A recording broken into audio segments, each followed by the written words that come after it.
So I guess all it took for Lindsey Nelson Stadium to feel like its vintage self was just to have Andrew Fisher say please. It's tough to describe the energy that was in the building tonight. It was a little bit different. Maybe they listened to Fish, but I don't even know if the numbers were bigger because it was a Monday, but the energy was insane. In a decisive Game 2 against the Wake Forest Demon Deacons, Vols fans certainly helped swing the game in Tennessee's favor, and they were about as loud as I had heard all season long, so saving their best performance behind the Tennessee Volunteers for the last game of the season, again in that decisive Game 2 against the Demon Deacons, as the Tennessee Volunteers best the Deacs to punch their ticket to the Super Regionals. And what we saw in this game tonight was a ton of unselfishness, not only from the bullpen, but from the guys themselves, and specifically what we saw from the bullpen was that unselfishness, where even after the game, Tony Vitello felt bad that not every single arm was able to get in, because he said everybody would have been ready, even down to Marcus Phillips. It is a weird deal on this staff to have that many guys that want the ball no matter what day it is or what the circumstances are. Snead was willing to go 100 pitches today. I feel for the guys that didn't get action because everybody was available. Marcus Phillips, it would have had to be like, I don't know. And even Ard was joking around about being out there. So. And as far as that energy goes, of course, Andrew Fisher gave Vols fans plenty of reason to be on their feet in the fourth inning. So too did Manny Marin, getting his third home run on the season with that 3 RBI jack. But when you go a couple of batters later down to Andrew Fisher, it was how he was engaging with the crowd before his at-bat. During that slight delay, he turns his body to the fan, starts pounding his chest, gets everybody involved. He's nodding his head, gets to the plate, and just absolutely rips it to the outfield for a 2-run home run with 2 outs as well, similar to Game 1 against the Wake Forest Demon Deacons. And for him, he was quite pleased with how the Vols fans sounded tonight. Literally 50 guys that are the definition of what the sign says up here is I'll give my all for Tennessee. And, I was just happy the way the crowd showed up and was behind us, and it really swung some of our momentum. And obviously these guys, they deserve, whether we play here again or not, moving forward for the next season, and the season after that, I mean, the crowd should be like that every single time. We work too hard for that to not be the case.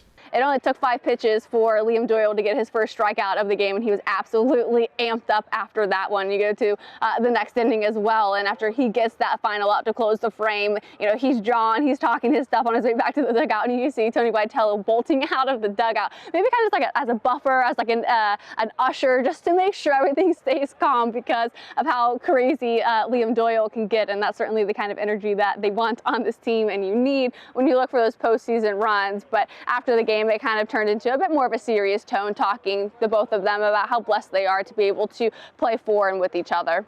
I love these 3 guys sitting next to me, but they would, the 2 to my left would agree Liam's a very unique character, and I'm blessed to have him in my life. Not the guy I wanted to see there. No, it was pretty awesome. Came here to play for that guy. Huge reason why I'm here still, and love him to death, and wouldn't want to play for any other coach. It's been a true treat this year just to be under his presence. In the backs of their pitchers, which is what we heard from Brendan Arvidsson last night, where maybe his first couple of innings didn't go as well when Wake Forest was able to put 5 runs on him. And it's like, how can I feel down and bad about myself when I've got guys like Andrew Fisher who are putting together 2-run home runs and have my back? That was especially true here again tonight in this decisive Game 2 against the Deacs, where the offense really did have the backs of their pitchers tonight. And you could again go to that 4th inning where you maybe kind of look to a little bit in Game 1 where there were some missed opportunities. Tennessee didn't really miss opportunities in Game 2. And when you maybe look to a turning point this season and where you want the vibes to be and where you want the bats and the arms to be, this team is all about peaking at the right time, and they certainly feel like they're doing that at just the right time. But in that 4th inning,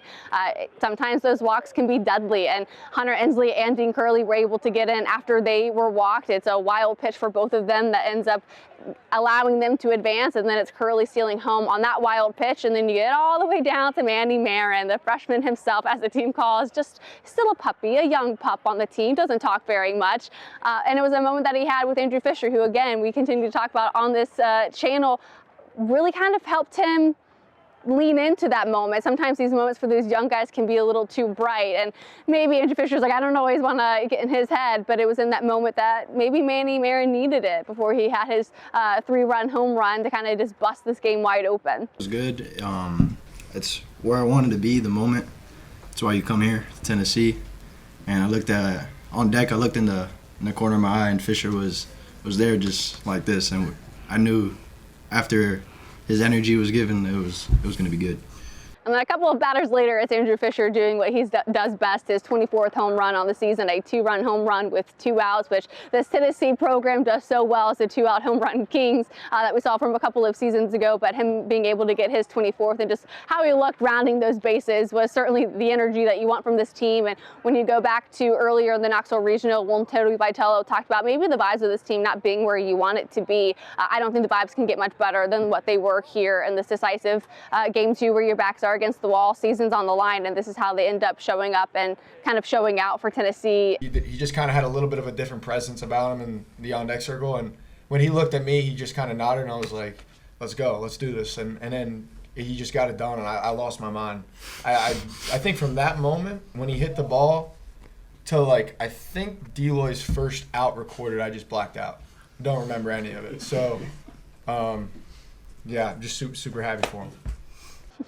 Recency bias can be a powerful thing, and when Tennessee is able to go back to Fayetteville with this kind of win in their back pocket, I think that's a perfect recipe for success for the Tennessee Volunteers. When you get the success at the plate, you get it on the mound, and you had some nice plays in the outfield as well, and you get to leave Lindsey Nelson Stadium with a win, and hopefully you are peaking at the right time and can maybe find your way back to Omaha. But of course they need a pair of wins in Fayetteville first for that to happen, and we'll have much more on that coming up later this week. I'll talk to you guys then.